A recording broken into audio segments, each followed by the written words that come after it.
Leicester city পরবর্তী captain Hamza Chowdhury.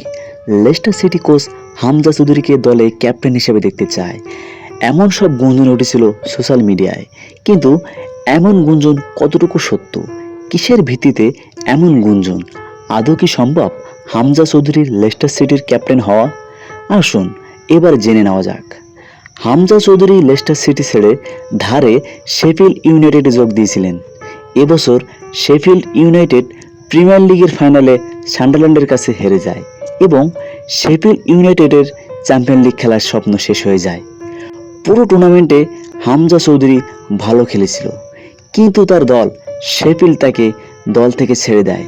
কিন্তু আবার গুঞ্জন ওঠে হামজা চৌধুরী আবার লেস্টার সিটিতে যোগ দিচ্ছেন এবং আবার নতুন গুঞ্জন ওঠে হামজা চৌধুরী লেস্টার সিটির ক্যাপ্টেন হতে চলছে।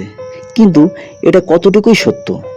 লেস্টার সিটিতে বর্তমান ক্যাপ্টেন জ্যামি রিচার্ড ভার্দে এবং ভাইস ক্যাপ্টেন হিসেবে রয়েছেন রিকার্ডো পেরেরা।